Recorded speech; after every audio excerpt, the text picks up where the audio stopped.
kenapa ya? Orang-orang itu kok melarangku sebagai jenderal. Dulu hanya 1-2 orang yang melarangku sebagai jenderal. Dulu gua anggap omongannya hanya sebagai omongan, biar mulutnya tidak mingkem. Tapi rupanya mulutnya itu nular ke mulut-mulut yang lain. Makin kubiarkan, mulut itu makin banyak seperti penyakit Buddhism yang tidak diobati. Sekarang makin banyak. Bu, kalau ibu hari ini mau menerangkan kepada mereka bahwa aku pantas sebagai jenderal, mulut mereka tentu akan diam.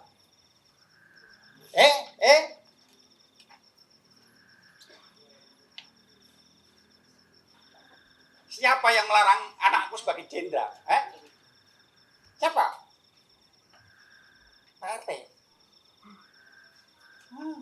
RT melarang jenderal. Pak Lurah, camat, bupati, gubernur. Enak saja melarang-larang. Ini anakku satu-satunya laki-laki, gagah, perkasa, keras, atos. Jenderal, sejak bayi dia kepengen jadi jenderal. Larang-larang. Dia ini tidak mau mewarisi bapaknya. Bapaknya hanya sebagai kulit bangunan.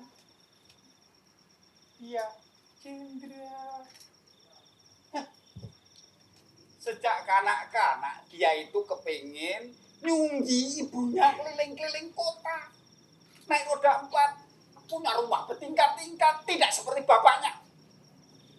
Bisa bangun tapi tidak bisa memiliki. Setiap ibu aku tanya tentang bapak, ibu selalu bilang, bapak sudah mati. Dulu ketika kamu nyusu ibu, iya, nyusu, iya ibu, masuk nyusu yang lain. Ketika kamu nyusu ibu, bapakmu pergi ke Jakarta, jadi kuli bangunan, cari duit buat makan yang di rumah. Nah, sebulan 2 bulan dia kerja di sana. Bulan ketiga ada kabar bapakmu mati. Jasadnya tidak pernah dibawa ke rumah.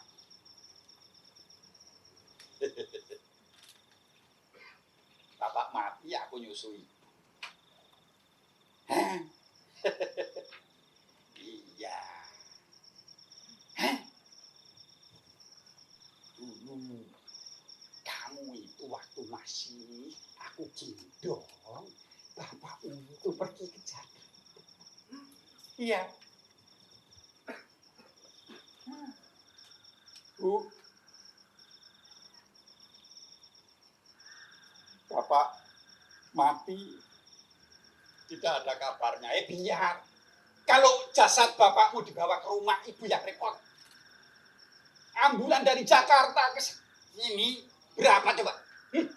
Mahal. Duit dari siapa? Duit dari mana? Kalau urusan ini ibu ikhlas, kan rampung. Bu, bapak seperti siapa, Bu? Seperti saya, tua bapakmu. Bapakmu berkumis, berotot, tapi mati. Baru jadi kuli saja mati. Dan tidak ada yang mikir. Siapa yang mau mikir kuli? Sengsara ya, Bu. Lebih sengsara yang ditinggal. Kamu, aku, ini lebih sengsara. Bapakmu sudah enak di surga. Nah, aku harus cari makan. Karena itulah aku jadi jenderal. Kalau ibu punya anak jenderal, hidup ibu akan enak. makan tidak kekurangan. Ibu mau makan apa-apa tinggal milih. Pakaian, ibu tinggal milih pakaian seperti apa. Perhiasan, gelang, kalung, dan emas, berlian, mutiara. Tinggal milih. Tas, sepatu, taruh lemari kaca, minyak wangi buatan luar negeri. Sayang, Bapak tidak bisa menikmati anaknya sebagai jenderal. Bapak itu sudah enak di surga. Dia tidak mikir apa-apa. Apalagi punya rasa khawatir, punya rasa bangga karena anaknya sebagai jenderal.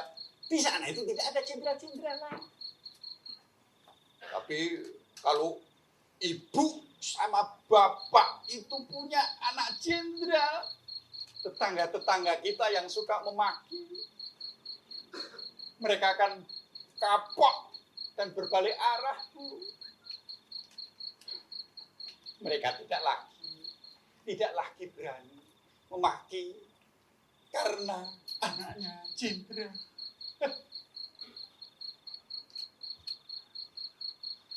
Selamat pagi, Bu Prihatin, anaknya Pak Jenderal. Ini, Bu, aku bawakan roti pisang keju kesukaan Ibu. Tidak ada satupun yang berani memaki, apalagi menghina. Selamat malam, Pak Unar, bapaknya Pak Jenderal. Ini Pak, saya itu dikirimi kopi yang paling enak. Ini cocok Pak diminum malam hari. Tetangga-tetangga kita akan berbondong-bondong menghormati. Tidak ada satupun yang berani menghina. Bahkan mereka kalau lewat depan rumah selalu angkat tangan. Karena mereka tahu, takut tunduk pada ini.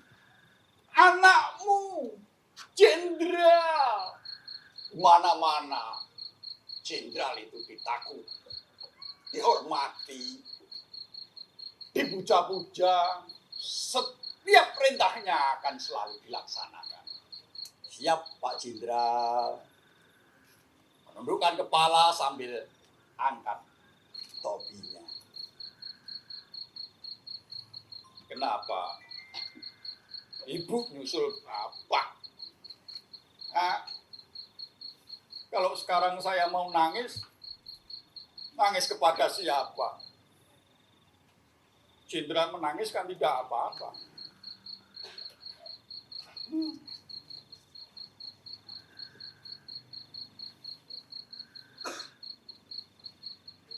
Ya, Ibu menyusul Bapak karena tidak tahan pukul, sebab digerogoti penyakit, dan tidak punya duit untuk beli obat yang paling sakti.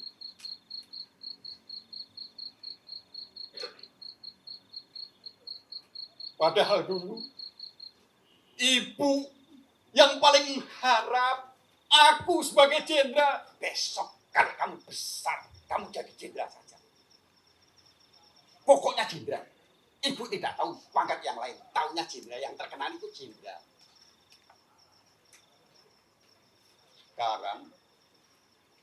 Sekarang Bu, tetangga-tetangga kita, dari ujung desa ke ujung desa, selalu bersuara yang sama. Jenderal, copot! Jenderal copot. Bagaimana mereka sesukanya bilang jenderal copot. Mereka tidak tahu bagaimana susahnya ibuku membesarkan aku seperti ini. Menjadikan aku anak yang kuat. Lalu sekarang ketika aku menjadi laki-laki yang kuat, ibu saja tidak pernah melihat. Kok kalian seenaknya mau mencopot kekuatanku? Siapa? Siapa yang melarang anakku sebagai jenderal? Pak RT, Pak Lurah, Pak Camat, Bupati, Gubernur. enak saja ngelarang-larang. Dia anakku satu-satunya. Jenderal, perkasa. Bu, saya juga tidak mau menuruti kata orang. Saya tidak mau kok. Nah, aku tidak mau. Sudah, Pak.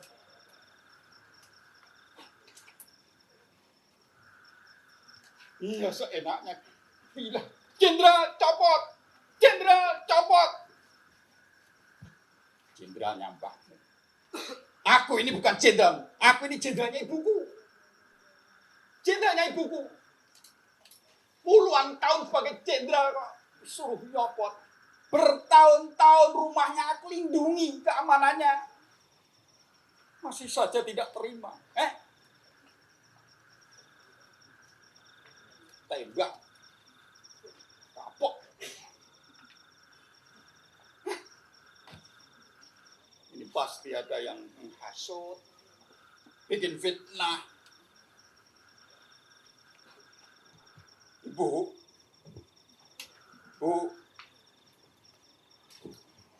menantumu itu loh, bekas istriku itu yang bikin nolak.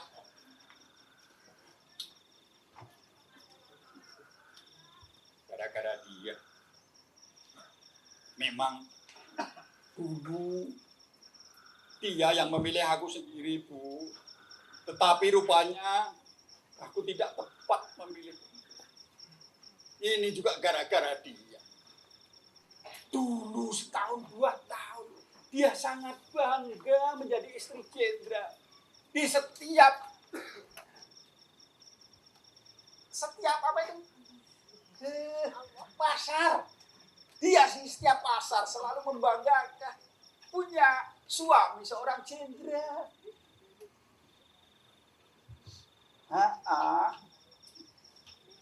Nama saya Martati, istri Pak Jenderal. Rambutnya dipotong pendek supaya bisa menjadi perempuan yang gesit. Tapi siapa sangka ketika seluruh perasaanku kutumpahkan kepadanya, dia bilang tidak betah hidup serumah. Mas, sebaiknya kita terus terang saja, Mas. Daripada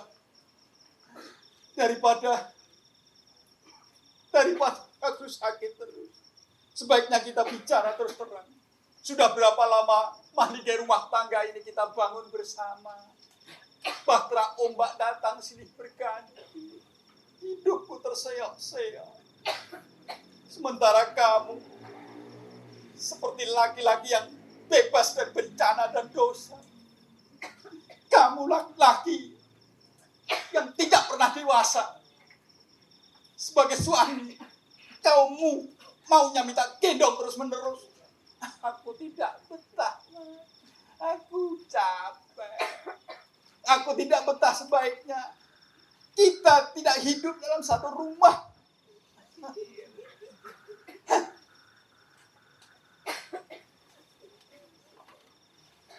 Aku hampir gila ketika disuruh pergi dari rumah. Ternyata Martati istriku milih anaknya Pak Bangun yang punya warung makan. Ya hidup serumah. Itulah, Bu, menantumu. Dulu kenapa Ibu tidak ikut memilih?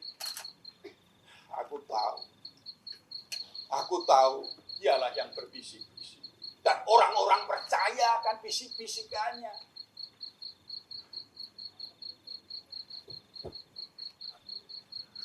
Jadi saya sebagai ketua keamanan lingkungan bisa mengerti keluh kesah saudara-saudara perihal perkembangan keamanan belakangan ini.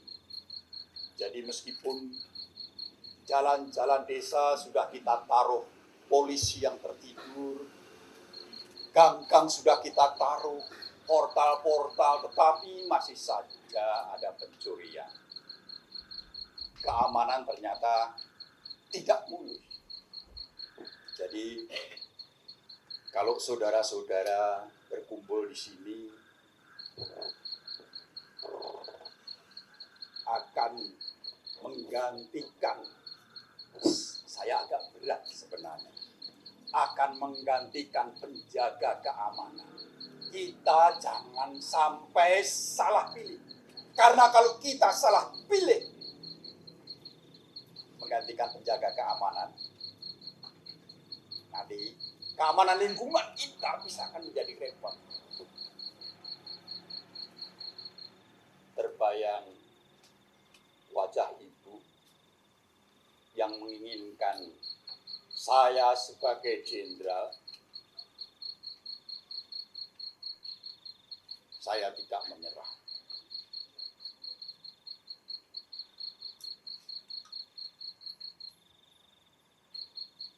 Dulu, satu hari, orang-orang berkumpul. Saya seperti diadili di tengah kebun pisang. Jenderal,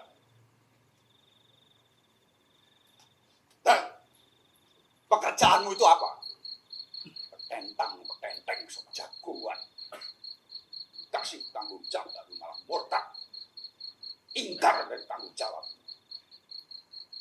Dan, jenderal, orang-orang itu percaya kepada kamu, tetapi rupanya kepercayaanmu tidak kamu tempelkan ke pundamu.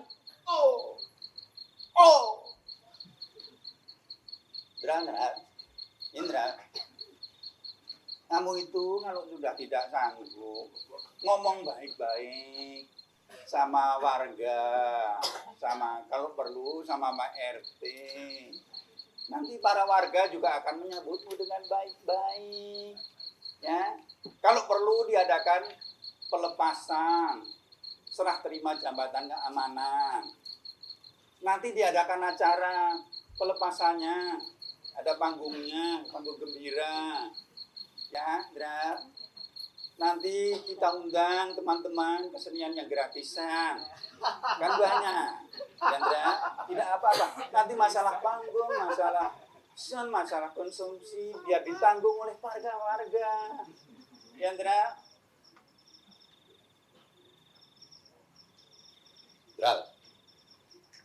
Jenderal, kamu itu sebagai penjaga keamanan, mestinya kamu itu bekerja dengan sungguh-sungguh. Karena ternyata keamanannya tidak mulus.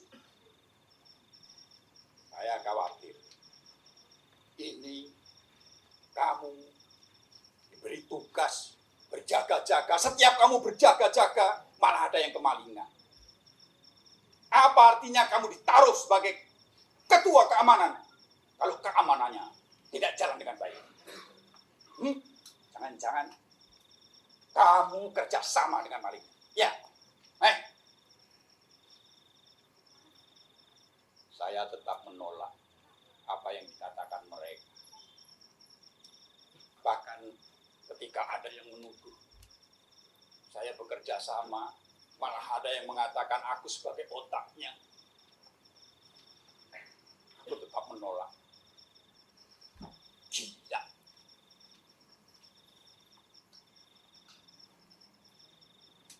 Aku tidak tahu. Karena aku malah bertanya-tanya. Kenapa seluruh tuduhan ini diarahkan kepadaku? Ya karena kamu penjaga keamanan. Kalau keamanannya tidak baik, apa tugasmu? Apa? Oh, diam-diam. Ini Pak Jenderal sudah bersekongkol. Pagar makan tanaman. Saya tetap menolak. Apa tujuan.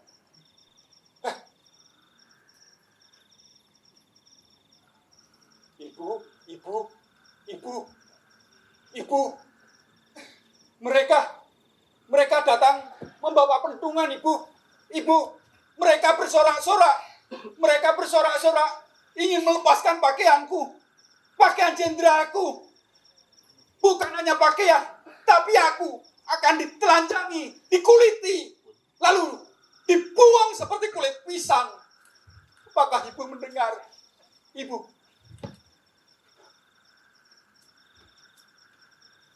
aku tetap tidak menyerah. Karena kalau aku menuruti mereka, berarti aku melawan ibuku. Ibu, mereka akan menyerah. Mereka mengeroyok akan mengusirku, Ibu. Ibu. Bangun, Ibu. Mereka mengeroyok.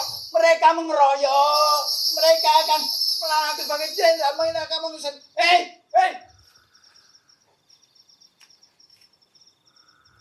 Aku tetap menolak tuduhan. Iya, aku tetap menolak tuduhan. Sekarang aku ingin membuka. Rupanya kalian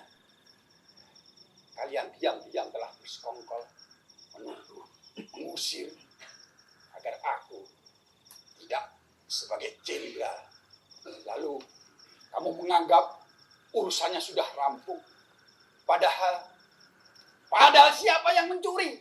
Kalian sendiri. Kalian sendiri. Minggir. Aku akan melawanmu.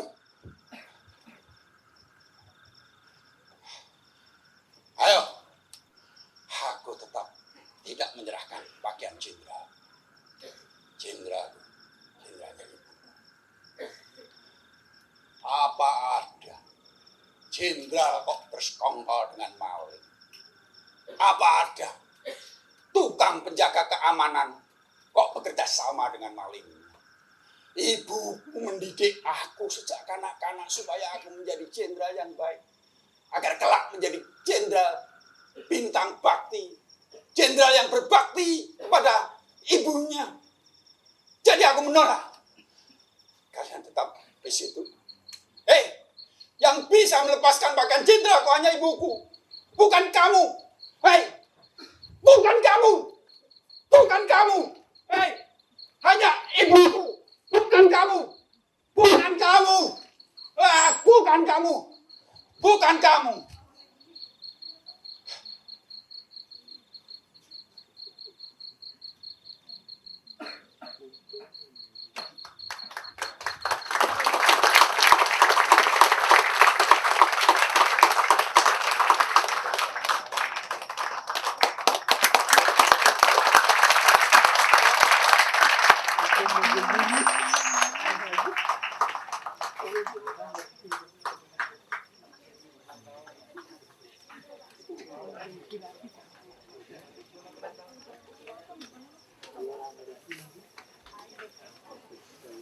Jenderal